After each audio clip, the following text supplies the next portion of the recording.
여러분들 안녕하세요. 멘토 호랭문입니다. 먼저 이제 올 한 해 공부하시느라 고생들 정말 많았다고 말씀을 드리고 싶고요. 이번 영상에서는 여러분들이 2024년 쥐뽀를 이제 준비를 하셔야 되는데 사실 지금 처음으로 여러분들이 서류도 안 내도 되고 자소도 안 써도 되고 필기도 안 봐도 되는 어떤 그런 비수기의 시기가 왔잖아요.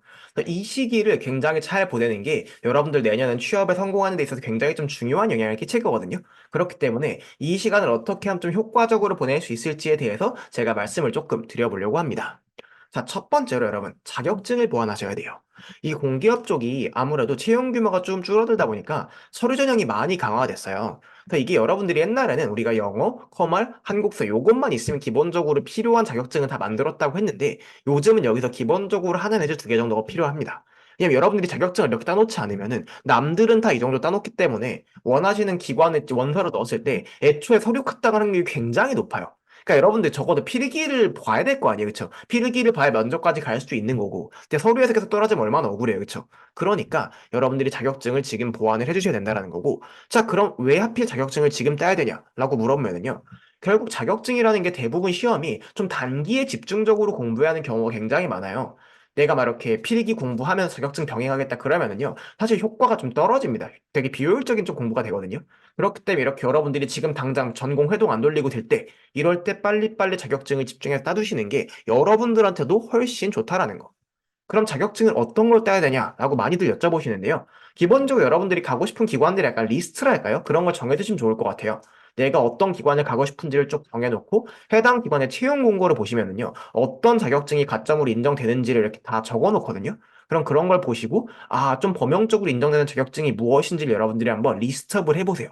그다음에 그 리스트업된 자격증 중에 그러면은 좀 이 자격증이 가장 내 시간과 노력을 적게 들이면서 딸 수 있겠다라는 걸 선정해서 따시는 걸 꼭 추천해 드리고 싶습니다. 자, 두 번째로 영어 점수의 중요성이 많이 증가했다라는 거. 왜냐면 영어 점수가 옛날에는 그냥 뭐 토익 기준으로 850 정도만 넘으면은 그냥 너 만점 그러고 그냥 끝났었거든요. 근데 요즘은 그냥 애초에 서류 전형이 좀 강화가 되다 보니까 영어를 좀 많이 보는 기관들이 늘어나고 있어요.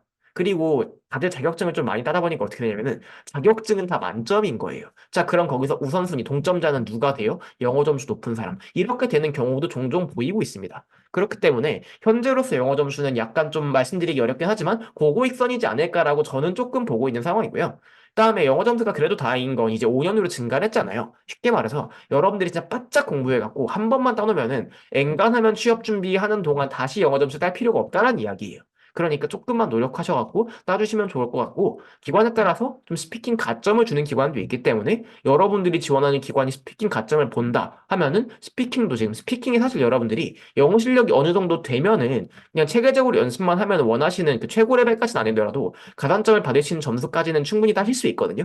그렇게 또 한번 준비해 보시면 좋을 것 같습니다. 자, 세 번째, 자기소개서의 모듈화. 자, 모듈화라는 건 제가 좀 많이 쓰던 개념인데요.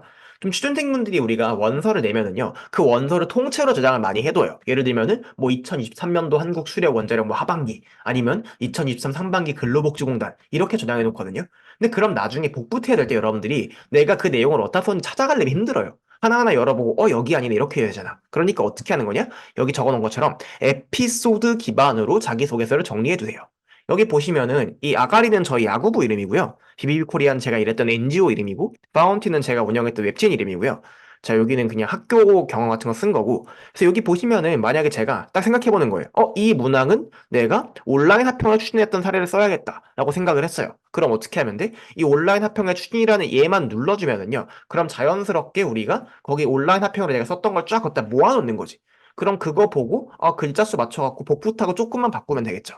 그래서 이렇게 에피소드 기반, 경험 기반으로 자기소개를 정리해두면요. 여러분들이 좀 필요할 때 그냥 꺼내치기가 굉장히 편해지기 때문에 복붙할 때 진짜 편해요. 그래서 이거를 좀 시간 내서 작업해 두시면 되게 좋을 것 같고요. 그다음에 이왕 여러분들의 글을 다시 보시는 김에 뭐도 하면 좋아요. 글의 가독성이라던가 글도 조금 더 자연스럽게 잘 읽히도록 만들어 주시면 좋겠죠. 자, 그 다음에 필기 시험에 있어서 부족한 파트를 좀 채워야 돼요. 예를 들면 NCS 같은 경우에는 여러분들이 좀 상대적으로 약한 과목이 있을 거예요. 나는 이렇게 수리가 약해. 나는 그래프 계산하는 게 약해. 나는 문제 해결이 약해. 난 언어가 약해. 이렇게 약한 부분들을요, 이제 그 부분만 가르쳐주는 인강이라던가, 아니면 그 부분에 있는 문제들만 나와 있는 문제집이라던가, 아니면 스터디라던가, 이런 걸 통해서 조금 보완을 하셔야 되고요. 전공 시험 같은 경우에도 여러분들이 좀 약한 과목들 있잖아요. 특히 사무직분들 같은 경우는 아무래도 약간 회계라던가, 재무라던가, 이런 것 좀 어려워하시죠. 근데 이런 것들 남들도 다 어려워해요. 그러니까 어때? 그런 데서 경쟁력을 내가 찾아가면은요, 여러분들이 남들보다 이 필기를 통과할 확률이 많이 올라간다라는 거죠. 그래서 여러분들이 좀 어려움을 느끼는 과목이 있으면 지금 공부를 좀 보완을 하셔야 되고요. 그 다음에 이런 것도 있어요. 여러분들이 그냥 한창 원서내고 필기 공부하고 해도 돌리고 이렇게 할 때는요, 새롭게 인강 듣기가 조금 어렵습니다. 그래서 이런 기회를 이번 기회에 여러분들이 만약에 내가 인강을 새로 듣고 이론을 좀 다시 정립하고 싶다, 아니면 조금 더 깊게 공부하고 싶다 하는 그런 파트가 있으면은요, 이번에 전공을 공부를 하셔야 됩니다. 자, 그리고 만약에 좀 여러분들이, 나 이거 원래는 그냥, 뭐 예를 들어서, 그 단일 전공으로 행정학 했는데, 행정학 키워가 너무 없어갖고 경영 좀 공부해야겠다, 라던가, 혹은 기술직 분들 같은 경우엔, 이거 너무 전기가 고인물이라 가지고 좀 다른 걸로 옮겨야겠다, 뭐 이런 사람들 있잖아요. 그런 경우에도 이제 새롭게 공부하는 게 필요한 거잖아. 그 시작을 이렇게 지금 이렇게 비수기 때 시작하면 굉장히 좋다라는 거. 자, 그리고 마지막으로 여러분, 면접에 대한 준비를 조금 미리미리 해주시면 좋을 것 같아요. 사실 이 면접이라는 게 여러분들이 필기를 뚫고 나서 준비하려면요, 시간이 좀 부족할 때가 굉장히 많습니다. 또 여러분들이 면접을 이렇게 잘 준비할 수 있는 방법을 원래 알고 있으면 괜찮은데, 사실 그런 거에 대한 대비가 충분히 되지 않은 상태로 덜컥 필기를 붙어버리면요, 면접 어떻게 준비해야 되지? 이걸 잘 모르니까 사실 시간을 조금 많이 버리는 경우가 진짜 많더라고요. 그래서 막상 면접장 가서 뭔가 스스로도 좀 아쉬운 그런 결과를 좀 받고, 그것 때문에 이렇게 면탈 때문에 되게 힘들어하고 이런 케이스 많이 봤기 때문에 좀 평상시에 많이 이렇게 많이는 아니더라도 꾸준히 연습을 하시는 게 되게 중요할 것 같아요. 자, 그럼 면접 연습은 어떻게 해야 되냐? 기본적으로 여러분, 면접은 생각하고 말하는 연습입니다. 그래서 여러분들이 많이 생각해봐야 말을 할 수 있고, 많이 말해봐야 면접장에서 그대로 평상시처럼 말을 할 수가 있거든요. 근데 많은 취준생분들이 그러니까 면접 준비를 한다고 해놓고, 그걸 자꾸 이렇게 노트북으로 준비를 해요. 그러니까 막상 말은 거의 안 하고 노트북으로 스크립트 열심히 쓴 다음에 스크립트 잘 만들면 잘 만들었어. 흐뭇흐뭇 이거 해놓고 막상 말은 잘 안 하더라니까. 근데 여러분 평상시에 말을 많이 안 하면은요, 면접장 가서 말이 당연히 안 나와요.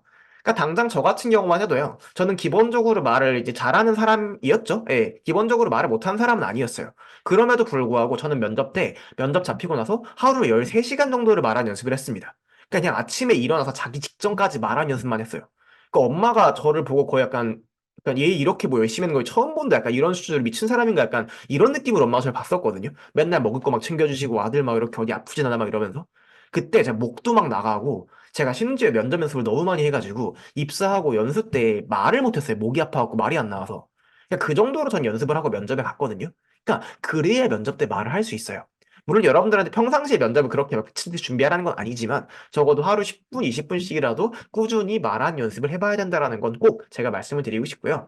그다음에 또 이제 우리가 그냥 대화한 인성 직무 면접만 있는 건 아니잖아요. 요즘 PT, 토익, 토론 뭐 이런 그다음에 상명 면접도 최근에 좀 많이 나오고 있고요. 그래서 이런 면접들이 새로 많이 도입이 되고 있어요. 그렇다 보니까 여러분들이 그냥 대화하는 방식이 면접은 어떻게 좀 그냥 다대일 다대일 이런 거 어느 정도 익숙하다고 치더라도, 좀 이렇게 공부가 필요한, 사전에 준비가 필요한 면접 유형은 미리 좀 공부나 대비해 놓지 않으면은 면접이 잡히고 같이 준비하는 게 좀 많이 어렵거든요. 그래서 저런 것들에 대한 공부도 조금은 미리미리 해주시면 좋지 않나라는 생각을 하고 있습니다. 자, 그리고 제가 좀 드리고 싶은 조언이 하나가 있는데요. 요즘 공기업 취준을 보면은요, 기본적으로 2년 이상 걸리는 게 정상인 것 같아요. 왜 그러냐면, 여러분 자격증 딸 거 되게 많다고 했잖아요. 자격증 다 따셔야죠. 그 다음에 인턴이나 계약직계약 업무 경험도 쌓아야 되죠. 그럼 또 어떻게 NCS랑 필기도 공부해야 되지? 그거 준비되면 그때부터 시험 보러 다니고 뭐 하고 하면은요, 일단 2년 안에 하면 진짜 빨리 간 것 같아요. 그러니까 제가 최근에 가르친 친구들 3년 차, 4년 차에 붙은 친구들도 굉장히 많이 있고요. 왜냐면 그냥 준비하고 일하고 뭐하고 하다 보니까 그냥 그런 시간이 지나가 버린 거예요. 근데 자꾸 여러분들이 그 정규직이 빨리빨리 못 되니까, 나는 좀 안 될 사람인가? 나는 뭔가 잘못된 사람인가? 이렇게 스스로의 자존감과 자신감을 좀 굉장히 많이 깎아먹거든요. 근데 쉽게 말하면 이건 투자죠. 인베스트먼트예요. 그러니까 여러분들이 좀 좋은 직장, 공기업이라는, 혹은 여러분들이 원하는 직장에 가기 위해 되게 투자하는 시간이거든요. 그러니까 이걸 여러분들의 시간을 막 낭비하고 내가 막 뭐 잘못됐고 내가 못난 사람이고 이런 생각을 기본적으로 조금 안 하셨으면 좋겠고요. 또 공기업이라는 게 기관이 되게 많잖아요. 그렇다 보니까 약간 이런 거예요. 내가 언젠 필기를 잘 볼 수 있고 필기를 못 볼 수도 있겠죠. 또 언젠 면접을 잘 볼 수 있고 언제는 좀 못 볼 수 있을 거예요. 그러니까 결국은 이게 아다리가 잘 맞아갖고 내가 진짜 연습 많이 하고 잘 준비해서 잘 풀리는 그런 날이 있을 거예요. 그런 날이 있으면 붙는 거죠. 한 번만 사실 붙으면 되잖아요. 여러분들이 뭐 나중에 이직을 한다고 하셔도 일단 정규직에 들어가서 이직하는 것과 여러분들이 뭔가 취준생 상태에서 불안해서 이직하는 건 되게 다르단 말이에요. 그러니까 결국 이건 여러분들한테 저는 무조건 좀 승리한 싸움이라고 솔직히 실제로 생각을 하거든요. 그러니까 좀 스스로를 많이 믿어주고 시간을 충실히 보내기만 한다면 결과는 꼭 올 것이다 라고 말씀을 드리고 싶습니다. 2024년에는 이 영상을 보는 모두가 좀 이렇게 다들 어떤 빛나는 그런 위치에 가 있기를 좀 바라고요. 네, 마지막으로 제가 여러분한테 자료를 무료로 좀 공유해드리는 게 있어요.